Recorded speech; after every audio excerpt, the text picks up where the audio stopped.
आत्म के अहित विषय कषाय, इस पर चर्चा चल रही हैगी। कल की बातों को एक बार ले लें। कल बहुत अच्छी अच्छी बातें बोली थी हमने। परलोक, परम पद और परमात्मा विस्मृत होते जा रहे हैं और उनके स्थान पर क्या आता जा रहा है? प्रदर्शन, प्रतिस्पर्धा और प्रतिष्ठा ने स्थान ले लिया है। इस पर अपन ने कल चर्चा करी थी। फिर उसके बाद हमने कहा था और क्या हो रहा है? समाधि, सत्कार्य, सद्वचन और सद्गुण, ये सब क्या होते जा रहे हैं? गौण होते जा रहे हैं। और उनका स्थान किसने ले लिया है? संपत्ति, सत्ता, सुंदरता और सांठगांठ ने उसका स्थान ले लिया है। इस पर अपन ने चर्चा करी थी, बहुत अच्छे से इसको किया था। और एक बात और बोली थी, प्रदक्षिणा हम उसी की दें जिसकी ओर से मिलने वाली दक्षिणा हमें निहाल कर देने वाली हो। ये वाली बात भी बोली थी। और क्रोध के ऊपर हमने बोला था, हम क्रोध पर क्रोध करें तो हमारा भला होता चले जाएगा। उसी विषय को और अपन आगे बढ़ाते हैं। हाँ, धिक्कार भाव, कल धिक्कार भाव पे भी बोला था, बिल्कुल ठीक। धिक्कार भाव को हमने विशेष कल का विषय बनाया था कि क्रोध करें, क्रोध करें, करने की मनाही नहीं है, करने के बाद लेकिन धिक्कार भाव अगर अंदर आएगा तो धीरे धीरे हमारा वो क्रोध चलता चला जाएगा। आगे बढ़ते हैं अपन। एक और खुद के दोष और क्रोध के प्रति हम अगर शक्ति के अनुसार क्रोध नहीं कर सकते, और दूसरी ओर अगर दूसरों के दुखों के प्रति अगर शक्ति के अनुसार अगर हम अनुकंपा नहीं करते हैं, तो ये मान के चलना हमारा जीवन घृणास्पद है। घृणास्पद मतलब एक तो हम स्वयं के क्रोध पर भी शक्ति के अनुसार, ध्यान रखना मैंने शक्ति लगाई है, मतलब जिस प्रकार से आपने क्रोध किया है उतनी डबल पावर शक्ति से आपको क्रोध करना पड़ेगा, क्रोध के ऊपर क्रोध। और मान लो कोई दुखी जीव है और उस दुखी जीव के आपको दुख सामने दिख रहे हैं और दिखने के बाद भी अगर आप उसके प्रति अनुकंपा भाव नहीं रख रहे हैं, तो मान के चलना आप सबसे घटिया क्वालिटी के क्या है? संसारी प्राणी। आप घृणास्पद हैं, मतलब आपसे तो सभी को घृणा करनी चाहिए अगर ये दो गुण आपके अंदर हैं। कि दुर्गुण है? ये क्या है? दुर्गुण, गुण थोड़ी है, दुर्गुण है ये अगर दो दुर्गुण आपके जीवन में है तो ये मान के चलना आप घृणा के योग्य पात्र हैं। एक प्रश्न मैं आपसे पूछता हूँ, उत्तर देना। आपके समाज में, आपकी बिरादरी में, आपके उठने बैठने वाले में और आपके कंपटीशन में जो एक समाज का व्यक्ति है, अगर उसको कोई बहुत बड़ी खुशी मिल जाती है, उसको बहुत कुछ बड़ा कुछ मिल जाता है, कोई ऐसा पुण्य के योग से व्यापार में लाभ हो जाता है, या कोई बहुत बड़ी ऐसी चीज़ मिल जाती है जो आपके पास नहीं है। उसी प्रकार मान लीजिए आपका कोई दुश्मन है, और वो जो दुश्मन है वो दुश्मन ऐसा है जिसके प्रति आपके ऐसे भाव है कि कब ये मर जाए, इस प्रकार के आपके भाव है। अगर उसके जीवन में कोई बहुत बड़ा दुख का पहाड़ टूट पड़ता है तो आप बताओ आपकी क्या स्थिति बनती होगी। वो जो जब सामने वाला जो सुखी हुआ था ना, वो आपके साथ ही उठने बैठने वाला है, आपकी बिरादरी का है, आपकी समाज का है, आपकी कैटेगरी का है, तो जब उसको खुशी होती है तो आपको क्या होता है? दुख होता है ना। बहुत अच्छा, जलन भी कह सकते हैं हम उसको, ईर्ष्या भी कह सकते हैं उसको, वो मैं आगे जोड़ूंगा ईर्ष्या से। तो आपको जलन होती है। और दूसरी बात, वो जो आपका दुश्मन है, उस दुश्मन को अगर दुख के पहाड़ टूट पड़ते हैं तो क्या आप बड़े प्रसन्न होते हैं, बड़े खुश होते हैं, अपने आप को धन्य मानते हैं, धन्य घड़ी, अच्छा है, बड़ा कष्ट में है ये, बड़ा दुखी है ये, मेरा तो काम हो गया, ऐसे भाव होते। मतलब ये सकारात्मक परिणाम नहीं है, ये नकारात्मक परिणाम है आपके जीवन। अगर इंसान की सोच ऐसी है तो ये मान के चलना ये इंसान के चोले में शैतान का काम कर रहा है। इस इंसान के चोले में, इस इंसान के शरीर में शैतान बैठा है, तब तो ये ऐसे परिणाम कर रहा है, तब तो ये अपने साथ वाले को बढ़ते हुए को वो ईर्ष्या कर रहा है। और वो जो दुख आए उनके ऊपर वो क्या, वो जो दुख आए, कष्ट आए, उन पर वो प्रसन्नता व्यक्त कर रहा है। दूसरों के सुख को देखकर आनंद की बजाय उद्विग्नता, ये उद्विग्नता है, उद्विग्नता महसूस करना, ये यदि ईर्ष्या है, मान सकता है ये ईर्ष्या है, लेकिन ये जो उद्विग्नता है ना, ये उद्विग्नता एक प्रकार का क्रोध है। एक प्रकार का क्या है? क्रोध है। वो जो उद्विग्नता हो रही है दूसरों के प्रति, आपको सहन नहीं हो रहा है, सामने वाले का अच्छा सहन नहीं हो रहा है, अंदर वो क्रोध भरा है आपके अंदर, वो उद्विग्नता भी क्रोध का ही एक स्वरूप है। और दूसरे के दुख पर आप आनंद की अनुभूति कर रहे हो, तो वो एक प्रकार का, जो आप आनंद कर रहे हो एक प्रकार की क्रूरता है। क्या है वो? अरे वो कष्ट में है, वो रो रहा है, वो इस प्रकार की उसकी स्थिति हो रही है और आप आनंद मना रहे हो, ये क्रूरता है आपकी। ये क्रूरता भी क्रोध को जन्म देने वाली है। अंदर क्रोध भरा है आपके अंदर, वो क्रोध वो क्रूरता का स्वरूप है। वो क्रूरता जो है वो क्रोध का ही स्वरूप है, ये मान के चलना। मतलब इसीलिए जहाँ चित्त में ईर्ष्या से ग्रस्त हो, क्योंकि आप इसको ईर्ष्या कहते हैं, वो क्रूरता से व्याप्त हो, वहाँ इंसानियत जीवन में होगी ही नहीं, वो संभावना ही नहीं है इंसानियत की। वहाँ तो इंसानियत का नाम भी नहीं रहेगा, वहाँ तो आपके जीवन में क्रोध ने वास कर रखा है, वो क्रोध का ही स्वरूप है। क्रोध पर अपन चर्चा कर रहे हैं। क्रोध पर एक और बात और रख रहा हूँ मैं, क्रोध के ऊपर चल रही है बात, तो एक और थोड़ा सा दूसरा चिंतन किया हमने क्रोध पर। तो क्रोध पर आप स्वयं क्रोध से बच सकते हैं, परंतु परिणामों को निर्मल रख पाना बहुत कठिन बात है ना। मान लीजिए आग लगी है, आग चाहे वो मंदिर में लगी है चाहे मस्जिद में लगी हो, आग तो आग है। मान लीजिए घर में लगी है या ऑफिस में लगी है, आग तो आग है। रास्ते पर लगी है चाहे बाजार में लगी, आग तो आग है। पर वो आग कहीं की भी हो, आप खड़ा रहना पसंद नहीं करेंगे, वो आग के पास जाना पसंद नहीं करेंगे, उस आग की संगति नहीं करेंगे, उसकी संगति से आप दूर हो जाएंगे। इसी प्रकार क्रोध करने वाला कोई भी हो, चाहे वो संसारी हो, चाहे वो सन्यासी हो, चाहे वो व्यापारी हो, चाहे वो नौकर हो, चाहे वो सज्जन हो, चाहे वो दुर्जन हो, चाहे वो करोड़पति हो, चाहे वो भिखारी हो, उसके सामने जैसे आप उस आग के सामने नहीं जाना चाहते और उसकी संगति नहीं करना चाहते, वैसे ही हमें भी उस क्रोध के सामने नहीं जाना है। न क्रोधी के सामने जाना है और न क्रोधी की संगति करना है, क्योंकि क्रोधी की संगति क्या करेगी? क्रोध हम नहीं कर रहे हैं, हमने क्रोध नहीं किया, लेकिन हम जिस क्रोधी के साथ रह रहे हैं, मतलब हमारा समर्थन है उस क्रोध में। और नहीं करके भी आगे न पीछे जब हम उनके साथ रह रहे हैं, तो हमारा थोड़ा बहुत तो उसके साथ रहने में वात्सल्य प्रेम रहेगा, और वो वात्सल्य प्रेम जो हमारा उसके साथ रहने के कारण होगा, तो हम निश्चित तौर से उसके क्रोध का समर्थन करेंगे। क्रोध का समर्थन करना ही पड़ेगा, मजबूरी में करना पड़ेगा, क्योंकि आप जब रह रहे हैं तो रह रहे हैं तो बिल्कुल बिल्कुल जहाँ का आप नमक खाओगे वहाँ का बजाओगे आप। इतनी इंसानियत तो आपके अंदर है। अगर आप क्रोधी के साथ रह रहे हैं तो क्रोधी के साथ आपका रहना भी, आज इस प्रकार से कर रहा हूँ मैं कि आपको क्रोधी के साथ रहना भी नहीं है, मतलब क्रोधी की संगति भी ठीक नहीं है। क्रोध के सामने तो रहना ही नहीं है, क्योंकि क्रोध के सामने आप टिक ही नहीं सकते, लेकिन क्रोधी के साथ रहना भी नहीं है। क्रोधी अगर है तो उससे अपने आप को दूर रखना, मतलब क्या, क्यों, कारण क्या है? सबसे बड़ी बात यह कि क्रोधी मन का एक ऐसा पागलपन है, क्रोध मन का एक ऐसा पागलपन है जिसके दावानल में सबसे बड़ा अगर हो तो विवेक उसका सर्वथा नाश हो जाता है, अनुपस्थित हो जाता है। और जहाँ विवेक अनुपस्थित होता है तो मान के चलना वो अपने जीवन में अनिष्ट को प्रवेश कराता ही कराता है और जीवन के हाहाकार को मचा कर ही रहता है।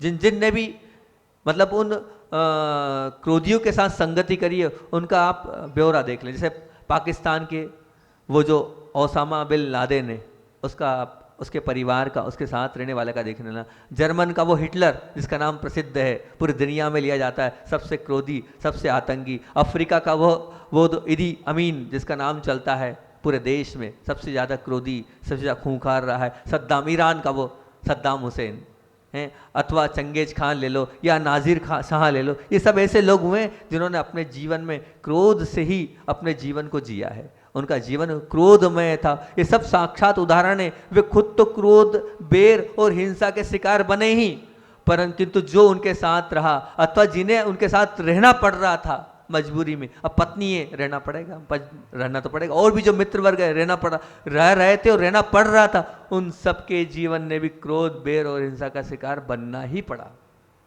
और बनना ही पड़ेगा। ये वास्तविकता है कि उनको उनके साथ रहना ही पड़ेगा। तो इसलिए आज हम इतना कहेंगे कि क्रोध से दूर तो रहना ही है, लेकिन क्रोधी की संगति से भी दूर रहना है हमें। जहाँ क्रोध है वहाँ तो जाना ही नहीं है, लेकिन जो क्रोध करता है उससे हम प्रयास करें दूर रहने का, प्रयास करें अलग होने का और अपने आप को अलग करते रहें। जैसे मान लीजिए, क्योंकि क्रोध एक ऐसी चीज़ है, मान लो पानी है, पानी से आप, पानी की बूंद है, अब उस पानी की बूंद से तबाही मच सकती है क्या?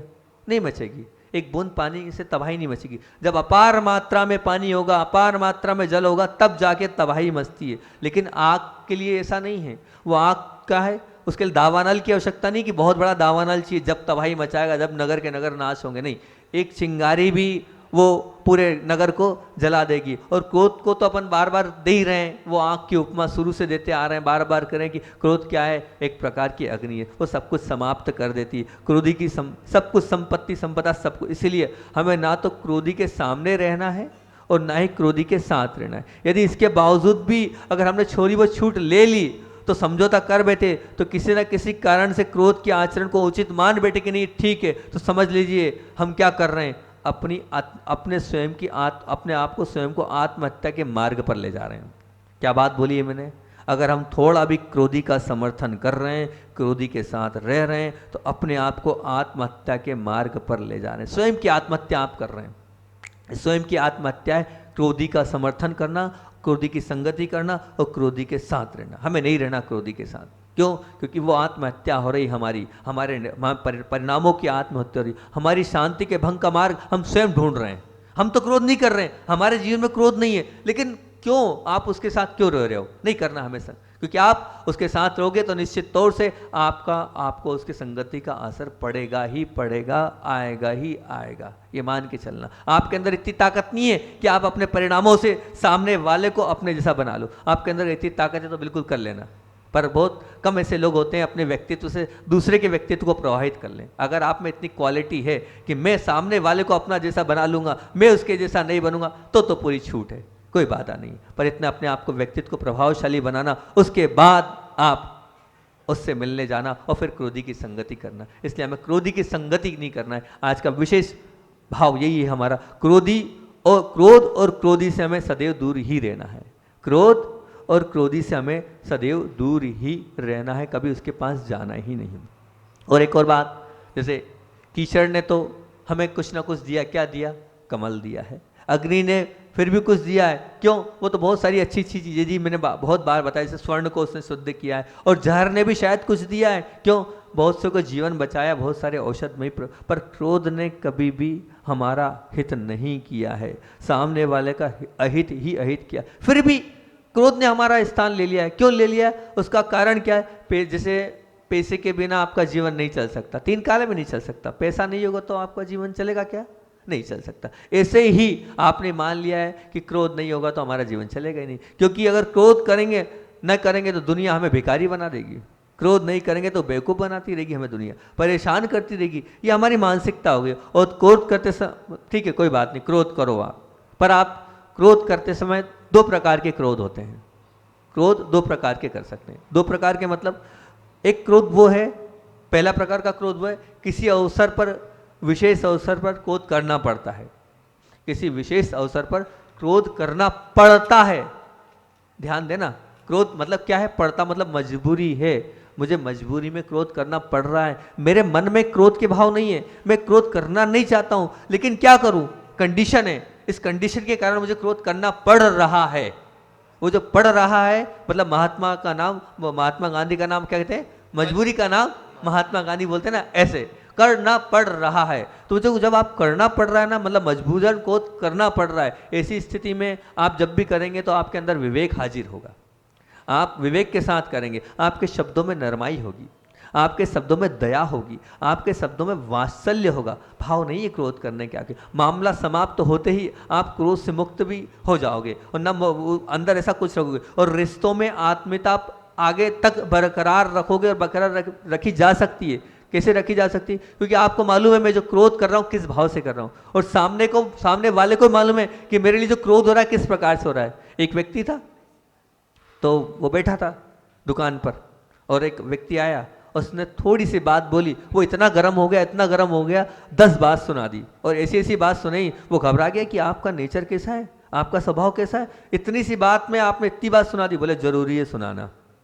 वो कुछ बोल नहीं पाया, वो भी घबरा गया, भैया अपन कहीं ऐसा नहीं हुआ मेरे पे चढ़ जाए, चुप हो गया। उतनी देर में दूसरा व्यक्ति आया, दूसरे व्यक्ति ने इस व्यक्ति को 50 बात सुना दी। ये यूं हाथ जोड़े जोड़े ऐसा बैठा रहा। तो समझ में नहीं आता, इसके पहले एक व्यक्ति आया, उसको आपने 10 बात सुनाई, ये व्यक्ति आया, इसने आपको 50 बात सुनाई। और जो पहले वाला रूप था वो तो शैतान का था, और अभी वाला रूप भगवान का रूप है। ये शैतान और भगवान एक साथ एक आदमी में कैसे? समझ नहीं पा रहा हूं मैं, दोनों रूप आपके अंदर है। तो उसने कहा एक बात बताओ, बोले आप आग का सेवन करते हो कि नहीं? आग का सेवन, बोले आपको जब ठंड लगती है तो तो आप आग तापते हो कि नहीं? बोले हाँ तापते हैं ना, ठंड में तो आग तापते हैं, जब ठंड लगती है तो आग के पास जाते हैं और आग को तापते हैं। उसमें आप स्वयं चलाकर ताप रहे हो ना? हाँ मैं स्वयं चला के उस आग को स्वीकार करो ना? हाँ मैं आग को स्वीकार कर रहा हूँ। बोले इसीलिए मैंने उस जो पहली वाला गुस्सा था ना, वो गर्मी का वो गुस्सा अलग है, लेकिन आपको विकल्प दूसरे वाले गुस्से से हो रहा है कि मैंने इतना सहन क्यों किया। हाँ वो पहले वाले से विकल्प नहीं है, ठीक है वो उसने गलती करी थी आपने डांट दिया, लेकिन दूसरे वाले पे विकल्प है कि इतनी बात सुन ली और वो भी हाथ जोड़ के सुन ली। तो बोले एक बात ध्यान रखना, वो जो गुस्सा था वो शीत ऋतु वाला गुस्सा था। मतलब वो जब उसने गुस्सा किया था वो मेरे भले के लिए किया था। उसके उस गुस्से में मेरे प्रति वात्सल्य था, उसके उस गुस्से में मेरे प्रति अच्छे के भाव थे। तो वो मैं क्या उस पर क्रोध करूं? मुझे तो सुनना ही हैगा, वो मेरा भला चाह रहा हैगा। और वो अभी भले ही गुस्से में, मैं जानता हूं कि वो जो गुस्सा किया गया है वो थोड़ी देर का तनिक सा गुस्सा हैगा, वो बाद में शांत हो जाएगा। पर वो किसके लिए किया? मेरे लिए किया, मेरे भले के लिए किया, मेरे अच्छे के लिए किया, मेरी चिंता की जा रही है, इसलिए वो गुस्सा किया जा रहा था। इसलिए मैं शांत रहा, उसको तापता रहा कि भैया मेरे अच्छे के लिए है, ये गुस्सा जो आ रहा है वो मेरा भला करने वाला है। तो ऐसा गुस्सा करने की कोई मनाही नहीं है, ऐसा गुस्सा करो। जैसे वो अग्नि को तापना जरूरी है ठंड में, कोई बात नहीं, ऐसे गुस्सा करने से ना सामने वाले को विकल्प होगा ना आपको विकल्प होगा, दोनों को विकल्प नहीं होगा। इस गुस्से की बिल्कुल छूटे। क्यों? अगर ऐसा गुस्सा नहीं करेंगे तो फिर हमारे बहुत से काम नहीं होंगे। लेकिन उस गुस्से में बार बार मैं कह रहा हूं, क्या कंडीशन दे रहा हूं? अंदर वात्सल्य हो, अंदर दया हो, अंदर करुणा हो, ऐसे शब्दों का समायोजन हो, और फिर वो मैटर निपटते ही आप उसको अपने गले लगा लो, आप उसको स्वीकार कर लो, आपके रिश्तों में आत्मीयता बरकरार रहे। ये चीज ध्यान रखना।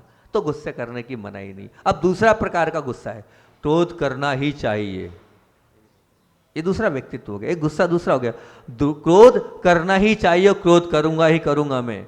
वहां करना पड़ रहा था, वहां पड़ रहा शब्द था, वह मजबूरी थी। और यहां क्या है? क्रोध करना ही चाहिए। जहां चाहिए लग गया, जहां एव लग गया, मेरे को करना ही है, तो वहां समझना वो क्या हो गया, वो तो क्रोध क्या हो जाएगा, वो क्रोध एक दावानल का रूप ले लेगा। वो दावानल ऐसा भयंकर होगा जिसमें संबंध, शांति, समाधि, सद्गुण सब नाश हो जाएंगे। और ध्यान रखना, वो क्रोध आपने किया तो करना ही चाहिए वाला जो क्रोध किया, क्रोध व्यक्तिगत स्तर पर शांति का बलिदान लेगा। आपका खुद का क्या बुरा करेगा? आपकी शांति समाप्त हो जाएगी। आप क्रोध करो, क्रोध करने के बाद कोई भी अपने आप को शांत महसूस नहीं करता है।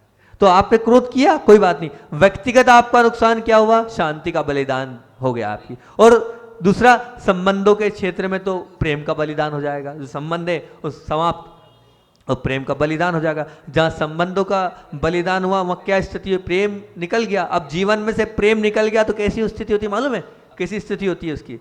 उसकी स्थिति ऐसी होती है जैसे आत्मा से शरीर निकल जाता है ना, आत्मा से शरीर निकला, अब क्या स्थिति है? मुर्दे की क्या स्थिति है? वो स्थिति आपकी हो जाएगी जब आपके जीवन में से न प्रेम करने वाला कोई होगा और न प्रेम बांटने वाला आपके लिए कोई होगा, तो आपकी स्थिति मुर्दे के समान हो जाएगी। आप जीवन तो जी रहे हो, लेकिन वो जीवन सिर्फ एक जीवन रह जाएगा, जीवन नहीं रह जाएगा, वो जीवन ही रह जाएगा।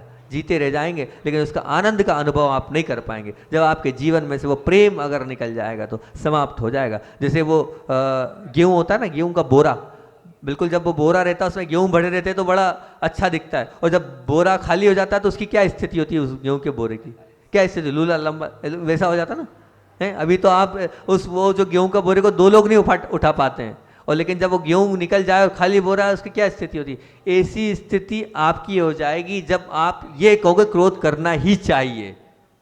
जहां चाहिए आएगा वहां ऐसी स्थिति हो जाएगी। ऐसी कल्पना करो। अब वो चाहिए स्थिति में क्या होगा? सबसे बड़ा नुकसान मैंने आपको बताया, संबंध। अब बताइए, अगर आपके संबंध, कल्पना करो आपके पास अपार संपत्ति है, खूब धन है, इतना धन है, अकूट संपत्ति है आपके पास, असीम संपत्ति है, सत्ता भी आपके पास अमर्यादित है। सत्ता मतलब खूब पद हैं आपके पास, नाना प्रकार के, जो चाहे वो कर सकते हो। सामग्री विपुल पे, हर प्रकार की आपके पास, बंगले हैं, मकान है, गाड़ी है, घोड़ा है, सब कुछ है। खूब अच्छी बुद्धि भी है आपकी, बढ़िया अच्छी ऑप्शन है, प्रखर बुद्धि है। बुद्धि के मामले में आपके कोई आपसे कुछ पूछेगा, उसने पूछी एक चीज और आप उसको 10 प्रकार से समझाओ, इतनी अच्छी बुद्धि। स्वास्थ्य भी बहुत बढ़िया।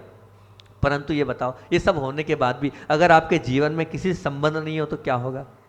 संबंधों का अगर आपके जीवन में दीवाना निकल गया तो आप बताओ शांत चित्त रह सकते हो? प्रसन्न रह सकते हो? बिल्कुल नहीं रह सकते। मतलब संबंधों का होना जरूरी है, बिना संबंध के जीवन अधूरा है। वो जो संबंध ही हमारे जीवन को और आगे और महान बनाते हैं। अब संबंध नहीं होंगे तो क्या आप वो जो सब कुछ है उसको जियोगे? वो संपत्ति किस काम की, वो स्वास्थ्य किस काम का, वो सब कुछ धरा का धरा रह जाएगा। अर्थात जीवन में संबंध जरूरी, और संबंध उसी के होते हैं जिसके पास प्रेम हो, और प्रेम उसी के पास होता है जिसके जीवन में क्रोध नहीं हो। क्रोध हो पर कौन सा वाला? क्रोध करना ही चाहिए, ऐसे वाला क्रोध नहीं करना है। क्रोध करना ही चाहिए, ऐसे वाला क्रोध नहीं होगा, तब कहीं आपके जीवन में आप ऊपर उठ पाएंगे। एक और अच्छी बात, बहुत अच्छी चीज़ है, आप चाहें तो उसको लिख सकते हैं, लिखें तो बहुत अच्छी बात है कि लिखें आप, मानव की जीभ का ताला खुलता है, मानव की जीभ का ताला खुलता है तभी पता चलता है कि दुकान आभूषणों की है कि कोयले की है। मानव की जीभ का ताला खुलता है तभी पता चलता है कि दुकान आभूषणों की है कि कोयले की है। अब वो तो आपके वचन जब खिरेंगे, वचन वारणाओं के माध्यम से पता चलेगा कि आपने काय की दुकान खोल रखी है, आभूषणों की खोल रखी है कि कोयले की खोल रखी है। अपने वचनों में आभूषण वाली दुकान खोले तो बहुत अच्छी बात है, कोयले की मत करना, कोयले से तो आप भी काले होंगे और सामने वाले को भी काला करेंगे। एक और बहुत अच्छी बात आपके सामने रखता हूं। मान लीजिए अग्नि है, अग्नि मतलब चूल्हा है, गैस चूल्हा है, आपके यहाँ गैस चूल्हा है, और गैस चूल्हा तो एक जैसे ही होता है, उसमें तो अग्नि एक जैसी आती है ना, अंतर में तो नहीं आती कि किसी में ज़्यादा किसी में कम। अब एक चूल्हे पर आपने नहीं मतलब आप समझो, एक जैसे चूल्हे की बात कर रहा हूं मैं, लो एक जैसी बात कर रहा हूं, तो वो लो एक जैसी है, ऐसे वाला चूल्हा बोल रहा हूँ, अलग अलग वाला नहीं बोल रहा हूँ। तो ऐसा आपने चूल्हा लिया, अब उस चूल्हे में क्या किया, एक छोटा बर्तन रखा पानी का, और दूसरे वाले उस तरफ आपने उसी जैसा मतलब बड़ा बर्तन रखा। मतलब एक में मान लो 1 लीटर पानी था और एक में 10 लीटर पानी था, ऐसे 2 बर्तन रख दिए, एक छोटा बर्तन और एक बड़ा बर्तन। अब क्या होगा, आपने स्टार्ट किया, चलाया, वो 1 लीटर वाला बर्तन 5 मिनट में उबलने लगा, 5 मिनट की सेट, और जो 10 लीटर वाला था ना, वो भी उसमें टस से मस नहीं हो रहा, अभी तो सने सने सने सने उसमें फर्क पड़ रहा है।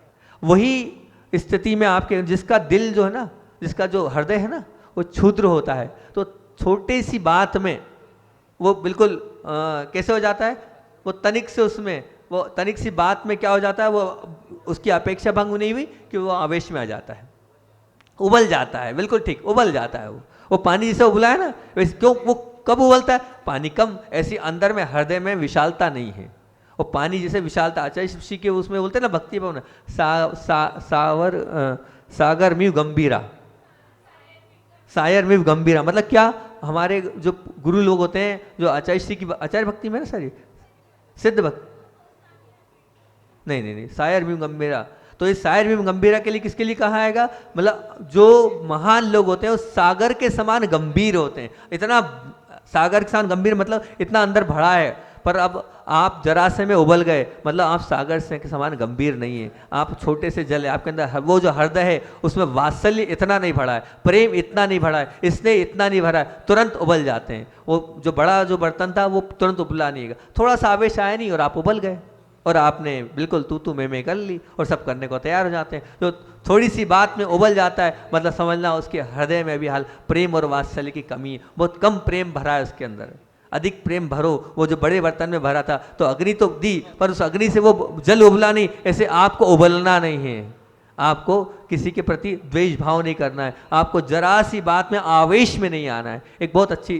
अरे समय तो हो गया अपना 4 मिनट, कहानी बहुत अच्छी है, वो सुनाता हूँ, बहुत अच्छी कहानी, क्योंकि इधर भी टाइम चाहिए है, इधर बस छोटी सी कहानी, अच्छा शिव कल कर लेंगे अपन, छोटी सी कहानी सुनाकर बात को एंड करूंगा। महाराज जी ने भी कह दिया हमें भी समय चाहिए, तो आचार्य श्री का करके छोटी सी कहानी कर ले, आचार्य श्री को रहने दे रहे।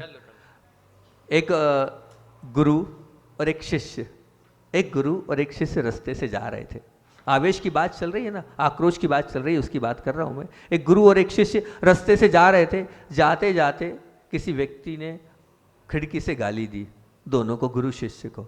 अब शब्द बोले, अब शब्द के बाद मौका नहीं मिला तो मारने भी आ जाता, ये आगे बढ़ गए। अब शिष्य से जो था वो सहन नहीं हो रहा है मेरे गुरु के लिए, ऐसा ऐसा बोल रहे हैं। और वास्तविकता में सच्चा भक्त तो वही होता है, सच्चा शिष्य से अपने गुरु के लिए। आप लोग सुनोगे कि अपने गुरु के लिए आपका भी खून खोल जाएगा, तो अब उसका भी खून खोल रहा था। शिष्य गुरु समझा, चलो चलो आगे, अरे नहीं नहीं गुरु मेरे को जाने तो दो, उसको जवाब दे के आता। उसने ऐसे कैसे बोले, चलो तो सही चलो तो सही, उसको धीरे से आगे ले गए। अब धीरे धीरे आगे गया, लेकिन उसका दिमाग तो खराब, शिष्य तो शिष्य था, गुरु के प्रति अगाढ़ भक्ति। अब आगे गया तो किसी ने बहुत अच्छे से बोला, आइए आइए गुरुदेव भोजन के लिए आइए। अब पूरी अंदर ले गए, बिठाया, और पूरी थाल मिठाई, नाना प्रकार की मिठाई। अब गुरु के चरण पर, आप लोग भी वैसे तो बहुत सारी थालियां बनाते हो रोज महाराज के लिए, बनाते हो ना, एक नहीं दो नहीं, कहीं कहीं मैंने देखा 6-6 थालियां। अरे करते क्या भैया, महाराज कितना लेंगे। और वो वैसी उसने भी पूरी नाना प्रकार की मिठाइयाँ, नमकीन, सब कुछ, तो निवेदन किया, आपको भोजन करना पड़ेगा। बोले नहीं आपका निवेदन था, हम अंदर आ गए हैं, परंतु हमें कुछ चाहिए नहीं, क्योंकि हम स्वयं भोजन करके आ रहे हैं बिहार, हम क्या खाएंगे, पर आपकी इतनी इच्छा है तो जल ले आइए, हम जल पी लेते हैं। उन्होंने जल पिया, जल पीने के बाद फिर बाहर हुए। पर वो शिष्य जो था, आपने गुरु ठीक नहीं किया, उसको जवाब दे के आना था मेरे को, आपने उसको जवाब नहीं देनी है, वो ठीक नहीं किया। तब उसी समय गुरु बोलते हैं, एक बात बताओ, अपन जब वहाँ से निकले थे, अभी हम दूसरे शिष्य के आए, और वहाँ अपन ने क्या खाया और क्या पिया, उसने तो अपने सामने सब चीज़ें रखी थी, पर अपन ने कुछ स्वीकार किया क्या? नहीं। अपन ने अपने को जो चाहिए था वो ले लिया ना अपन ने, हाँ अपन ने क्या लिया, जल भर लिया, वो तो सब देना चाहता था, लेकिन अपन ने लिया नहीं लिया, बस। तो उसने यहाँ अपन ने स्वीकार नहीं किया, नहीं लिया ना, ऐसे ही उसने बहुत कहा, अपन ने स्वीकार ही नहीं किया। जब स्वीकार नहीं किया तो अपन ने लिया क्या? नहीं लिया। वो तो जब अपन ग्रहण करते तब मानते, अपन ने उसको ग्रहण ही नहीं किया, उसके क्रोध को, उसके आवेश को अपन ने ग्रहण ही नहीं किया। अपने को ग्रहण करना ही नहीं है, जो अपने को ग्रहण करना अपन ने कर लिया। यहाँ भी अपन ने कोई ग्रहण नहीं किया, क्योंकि पेट भरा था। अपना पेट काय से भरा है? अपना तो प्रेम से भरा है, अपना तो वात्सल्य भरा है, अपना तो स्नेह से भरा है। तो फिर अब उसमें इतनी जगह ही नहीं कि अपन क्रोध को समाहित करें, अपने क्रोध को समाहित ही नहीं करना है ना। वो भूखा व्यक्ति होगा जो क्रोध को समाहित करेगा, जिसके पास आक्रोश होगा, अपने को आक्रोशित होना ही नहीं। तो आपका पेट काय से भरा है? प्रेम से, वात्सल्य से, स्नेह से भरा है। तो छोटी सी बातों पर आप आक्रोशित नहीं होना, और उन छोटी सी बातों पर आप उद्वेलित नहीं होना, आक्रोशित नहीं होना। और इस बात को आप, गुरु जी की तो कल अपन बात कर ही लेंगे, पर हाँ कल के चिंतन को अभी से मैं रख देता हूँ। कल क्या रखने वाला हूँ, कल आचार्य भगवंत के माध्यम से क्रोध के ऊपर जो मूलाचार पढ़ाते वक्त और प्रवचन सार पढ़ाते वक्त कुछ बिंदु आए थे, 4-6 बिंदु जो पूज्य गुरुदेव ने बताए थे, क्रोध को कैसे जीते और क्रोध क्या चीज़ है। वो 4-6 बिंदु कल मैं रखूंगा, जो आचार्य श्री के मौलिक चिंतन थे मूलाचार के समय के, वो कल आपके सामने रखूंगा।